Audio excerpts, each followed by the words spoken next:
Olá, meus queridos alunos e alunas, sejam todos muito bem-vindos, muito bem-vindas para mais uma aula de matemática. Aqui quem vos fala é o professor Antônio Paulo, que é professor de matemática, né? Aqui no 8º ano. E hoje eu quero te convidar para mais uma aula muito importante, olha só.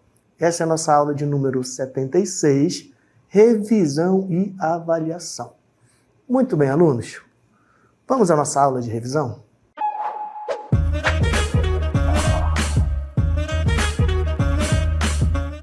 Muito bem, alunos, vamos então dar início aqui à nossa aula, né? Aula de revisão. Claro, vamos relembrar o que nós estudamos ao longo da nossa unidade, tudo bem? Vamos então à nossa primeira cartela? Bom, alunos, nas nossas aulas, né, vocês aprenderam sobre dízimas periódicas, certo? E aí, vamos então relembrar aqui o que é, né, dízima periódica. Temos aqui, ó, a dízima periódica é um número que possui sua parte decimal infinita e periódica. Isto é, em sua parte decimal, há um número que se repete infinitamente. Considerando o número racional, ela pode ser representada como uma fração, que é chamada de fração geratriz. Também pode ser simples ou composta. Quero chamar a atenção aqui para o tipo de dízimas periódicas, simples ou composta, beleza? Vamos avançar aqui na nossa revisão e vamos lá. Além da forma de fração, conhecida como fração geratriz, a dízima periódica pode ser representada como um número decimal de duas maneiras. Está dizendo para nós o seguinte, eu posso ter uma dízima representada na forma de fração, mas também posso ter essa dízima na forma decimal. Beleza? Só que de duas maneiras. Beleza? Bom, podemos inserir ao final do número decimal a reticência, ou podemos colocar um traço acima do seu período. Lembrando que período é aquela parte que está se repetindo, né? Aqueles números que estão se repetindo periodicamente, né? Então, ou reticência, ou podemos colocar um traço acima do seu período. Logo, uma mesma dízima pode ser representada de dois jeitos, de duas maneiras. Então, vejamos aqui como elas podem ser representadas. Temos aqui, né, uma dízima periódica aqui, ó, 7,51. Reticência, atenção para cá, ó. E aí eu posso ainda reescrever essa dízima sendo 7,51 com o traço aqui em cima, certo? Então temos aí duas maneiras de representar a dízima periódica. Temos aqui um outro exemplo. 12,011111. Perceba que a parte que se repete é o número 1 está se repetindo. Então, eu posso escrever, ó, 12,0, mantenho 12,0, e escrevo 1 com o traço acima dele, que isso indica que esse número 1 está se repetindo infinitamente. Beleza? Temos aqui 3,1448, depois 3,148, depois 18,1, e aí tu vai analisar o que está se repetindo. Perceba que aqui, ó, 3,14 não está se repetindo, mas repete depois, ó, 81 e depois repete 81. Beleza? Então, dito isto, vamos voltar aqui, desculpa. Dito isto, ó, posso então dizer 3,14 em cima do número 81, que é justamente a parte periódica, né, que está se repetindo, a gente coloca o traço. Beleza? Então, duas maneiras de representar, marca bem o que eu te falei, né, para que você não erre a sua questão da prova, na avaliação. E aí, vamos lá, ó. Dízima periódica simples. Uma dízima periódica simples possui uma parte inteira que vem antes da vírgula e o período que vem depois da vírgula. Presta atenção, dízima periódica simples, beleza? Então, temos aqui os exemplos, ó. No nosso exemplo lá, temos aqui 1,3333. Temos aqui 1 é a parte inteira e 3 se repetindo infinitamente. O número 3 é o que nós chamamos de período, tá bom? Não vai confundir achar que é 333 o período, tudo bem? É apenas aquele número que está se repetindo. Por isso temos aqui parte inteira, né? O 1 é a parte inteira e o 3 é o período. Beleza? No exemplo B, 0,76. Quem é o período? 76. Quem é a parte inteira? A parte inteira, ó, é 0. Beleza? 0. E aí, 76 é o período. Isso nós estamos falando de dízimas periódicas simples. Marca bem isso daí, tá bom? Porque tem também as dízimas periódicas compostas. Beleza? E aí temos aí a definição. Uma dízima periódica composta possui parte inteira, que vem antes da vírgula, parte não periódica, parte inteira, parte não periódica e período, que vem depois da vírgula. O que diferencia uma dízima periódica simples de uma composta é que na simples só há o período depois da vírgula. Na composta existe uma parte que não se repete depois da vírgula. Então a diferença só está aí. Quando for dízima periódica simples, só vai ter o período se repetindo, e na composta vamos ter aí um número que nós chamamos de um número intruso, né? Um número que está ali depois da vírgula, que não está se repetindo. E aí temos um exemplo aqui, ó.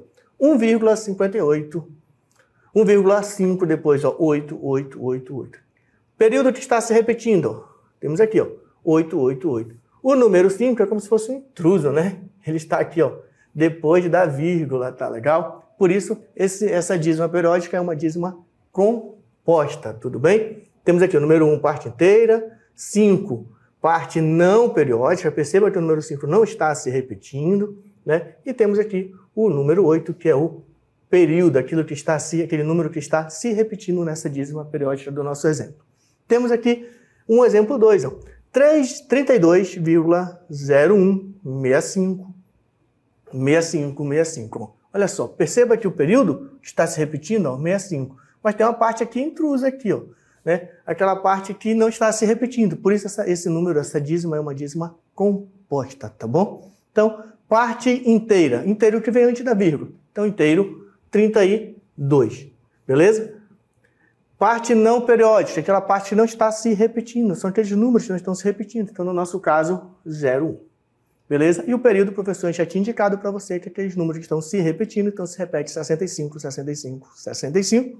Então, por isso, 65 é o período. Marca bem porque eu falei aqui de dízima periódica composta, tá bom? Porque as simples não tem. Dá um exemplo da simples aqui, 1,333. Dízima simples, tudo bem? Essa aqui, ó, é simples. Mas se eu tivesse aqui, ó, 0,7333. Isso aqui seria uma dízima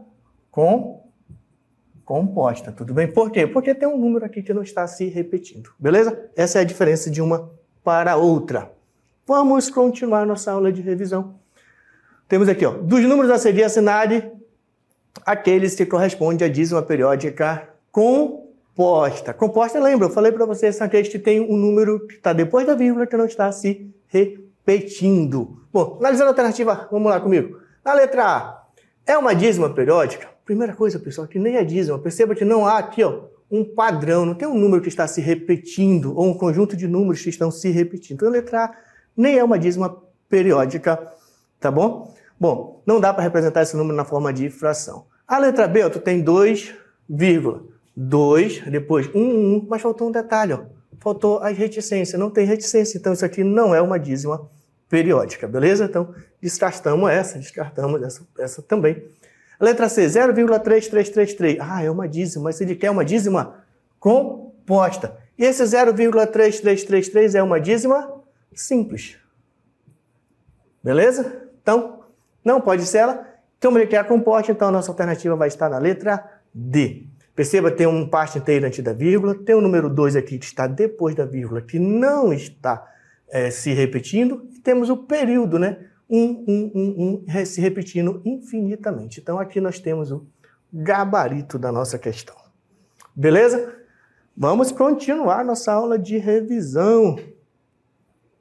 Porque agora nós vamos falar de grandezas diretamente proporcionais e grandezas inversamente proporcional. E aí, meus queridos alunos, é importante você lembrar, né, o conceito, as ideias, né, as principais ideias dentro da grandeza diretamente proporcional e das grandezas inversamente proporcional. Então vamos ver isso aqui de uma forma bem sucinta para que você possa aí relembrar esse conteúdo. Beleza? Venham comigo.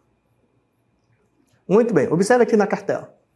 Temos aqui, ó, grandezas diretamente proporcionais, diretamente proporcional e inversamente proporcionais. Grandeza diretamente e inversamente proporcionais. Uma grandeza é definida como algo que pode ser medido ou calculado, seja velocidade, área ou volume de um material. E é útil para comparar outras medidas, muitas vezes de mesma unidade, representando uma razão, quer dizer, representada na forma de uma fração. Aqui nós definimos o que é uma grandeza em matemática, beleza? A proporção, que é um conceito muito importante em matemática, olha só, a proporção é uma relação de igualdade entre razões e, assim, apresenta a comparação de duas grandezas em diferentes situações. E aqui nós temos aqui um exemplo da proporção, tá bom? Nós temos aqui um A sobre B igual a C sobre D. A igualdade entre A, B, C e D é lida da seguinte forma. A está para B, assim como C está para D. A relação entre as grandezas pode ocorrer de maneira diretamente, inversamente proporcional ou mesmo sem nenhuma relação. Quando a variação de uma grandeza faz com que a outra varie na mesma proporção, temos uma proporcionalidade direta. Vou voltar aqui rapidinho, só para se lembrar. Aqui a leitura, né, da proporção que nós temos aqui, ó, nós dizemos o seguinte, ó, A está para B, tá bom? A está para B, assim como C está para D. Foi isso que nós falamos na cartela seguinte, tudo bem? Bom, e aí vamos identificar aqui, ó. A proporcionalidade inversa é observado quando a mudança em uma grandeza produz uma alteração oposta na outra. Quer dizer que quando uma grandeza aumenta, a outra grandeza diminui. Isso é a grandeza inversamente proporcional, tá bom? E aí, e a proporcionalidade direta? Duas grandezas são diretamente proporcionais quando a variação de uma implica na variação da outra na mesma proporção, ou seja, duplicando uma delas, a outra também duplica.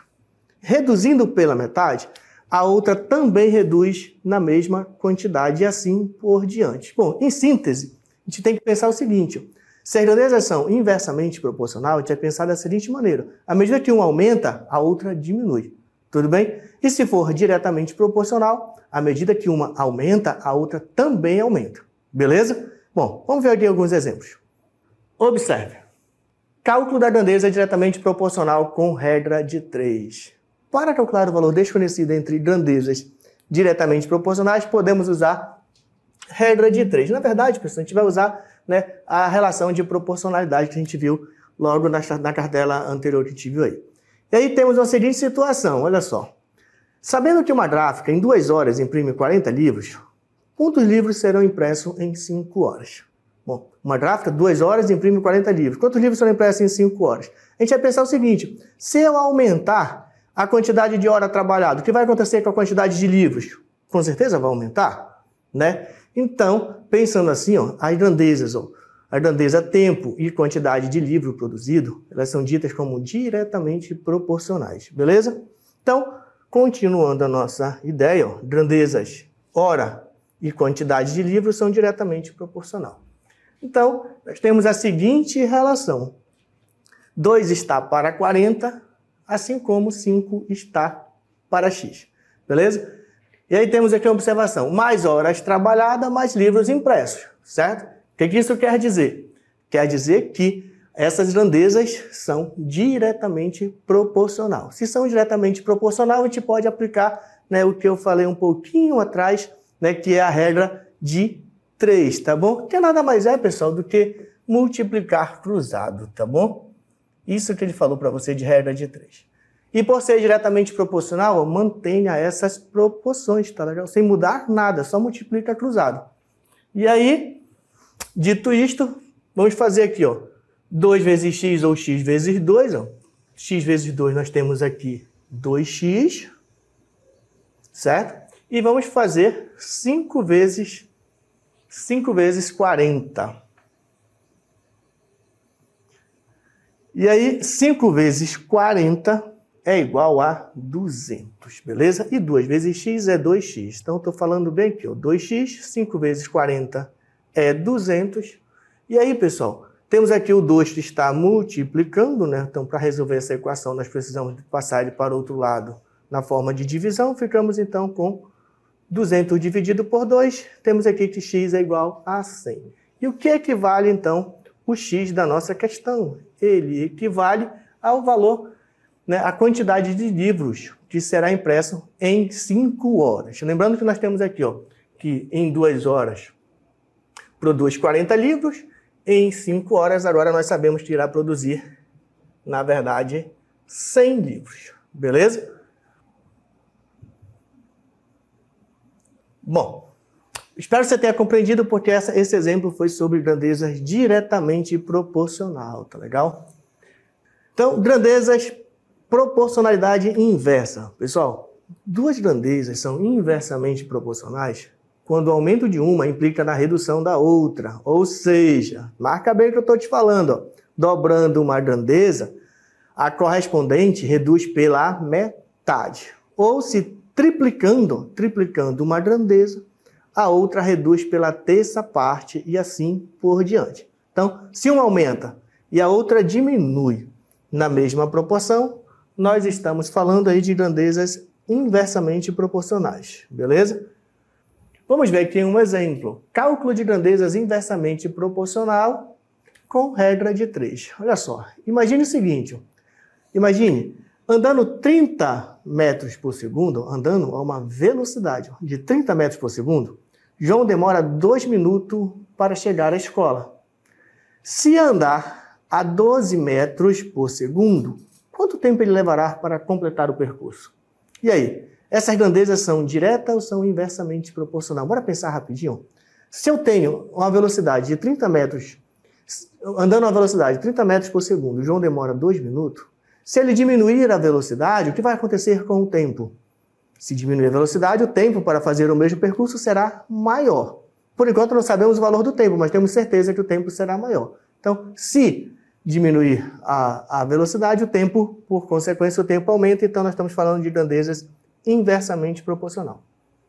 Então, escrevendo, né, as proporções da nossa situação, problema, nós temos aí, ó, 30 metros por segundo está para 12 metros por segundo, assim como 2 minutos está para x, que é o que nós queremos saber. Agora, observa bem, ó, como se trata de grandezas inversas, devemos inverter uma das razões. Aí é uma regra, tá, pessoal? Se tu percebe que tu está diante de duas grandezas inversamente proporcional, após você ter organizado aqui as proporções, né, as relações entre os valores, e aí tu precisa inverter uma das grandezas, tá legal? Inverter uma das razões. Tudo bem? E aí, dê preferência a manter a que tem um x, ó, e inverte a que não tem x, tá legal? Mas não é regra, é um caminho, né, que eu acho bom você fazer. E aí nós repetimos, ó, 2 para x, ó, e invertimos a fração 30 sobre 12, ficando então 12 sobre 30. Dito isto, ó, é aplicar a regra, né, regra de 3, multiplicar meio pelos extremos.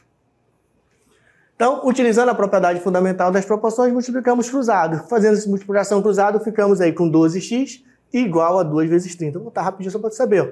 12x veio daqui, ó, e 2 vezes 30 que veio daqui, certo?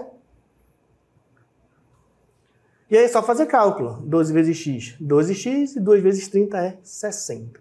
X igual a 60 sobre 12, e 60 dividido para 12, a resposta é 5. Beleza? Então, dito isto, nós sabemos aí, então, né, resolvendo a nossa questão, sabemos agora calculado o valor do x, né? Então nós temos aí que se ele diminuir a velocidade para 12 metros por segundo, ele aumentará o tempo para 5 minutos. Lembrando que ele fazia em 2 minutos, na velocidade de 30 metros por segundo, e agora fará em 5 minutos a uma velocidade de 12 metros por segundo. Beleza?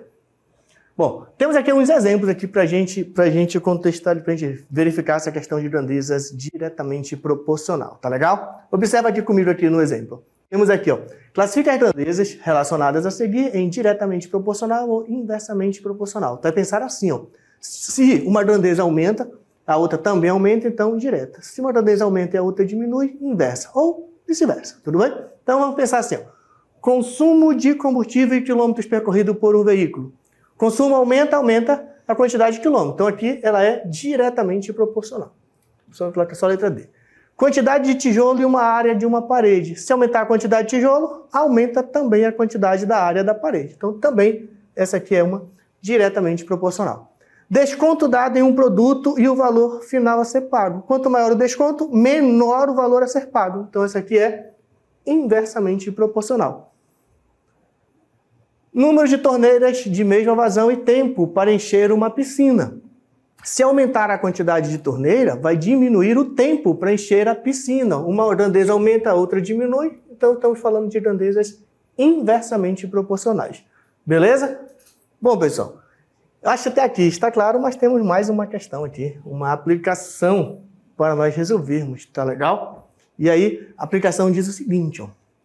Pedro tem uma piscina em sua casa que mede 6 metros de comprimento e comporta 30 litros de água. Seu irmão Antônio decide construir uma piscina com a mesma largura e profundidade, mas com 8 metros de comprimento.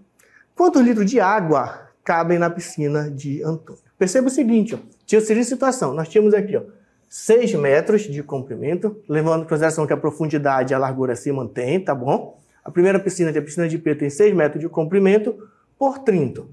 Então, 6 metros de comprimento para 30 mil litros de água. 30 mil litros de água. O que é que mudou? O que é que muda? Que agora o Antônio decide também construir uma piscina com a mesma largura e mesma profundidade, só que agora a piscina tem 8 metros, né, de 8 metros de profundidade, 8 metros de comprimento, só que agora ele quer saber quantos litros cabem nessa piscina. Beleza? E aí, para fazer isso, vamos pensar o seguinte, se eu aumentar a quantidade, a largura, se aumentar a largura, o que acontece com o volume? Será maior ou menor? Será maior, certo? Se aumentar a largura da piscina, né? Vamos lá, se eu aumentar a largura da piscina, consequentemente, o volume da piscina também será maior. Então, essas grandezas são diretamente proporcional, beleza? Então, vamos ao cálculo aqui. Pensa aqui comigo. Nós temos aqui, ó, 6 está para 8, 6 sobre 8, igual a 30 mil sobre x. Como eu falei que elas são diretamente proporcional, é só a gente multiplicar isso aqui cruzado, beleza? E multiplicando cruzado, vamos dar preferência a multiplicar primeiro aqui tem um x. Vamos ficar então aqui com 6x igual a 8 vezes 30 mil, que nós vamos ter aqui 240 mil. 30 mil litros, 240 mil. Ficamos agora passando o 6 para o outro lado dividindo, ficamos com 240 mil dividido, vou ver o espaço aqui, dividido por 6. Fazendo essa divisão, nós vamos ter aqui 40 mil litros. Beleza, pessoal? Só recapitulando. Nessa questão, lembre, perceba que as grandezas são diretamente proporcional. E por ser diretamente proporcional, nós vamos multiplicar, né, cruzado, tá bom? É o que nós chamamos de multiplicação em forma de 3, em forma de x, tá legal? Que é o que nós chamamos também de aplicação da regra de 3. E aí, fazendo a multiplicação, nós ficamos então aqui, ó, com 6x. E fazendo 8 vezes 30 mil, ficamos com 240 mil. Né? E aí, você deve lembrar que o 6 passa para o outro lado dividindo, que é um método, né, da nossa resolução de equação, que você já sabe. Então, fazendo 240 mil dividido por 6, totalizamos então aí em 40 mil litros. Lembrando que se fosse grandezas inversamente proporcional, nós deveríamos inverter uma das razões que nós tínhamos, que não era aqui o nosso caso no nosso exemplo. Beleza? Espero ter ajudado aqui com essa revisão, né, para que vocês possam aí fazer uma excelente avaliação. Tudo bem?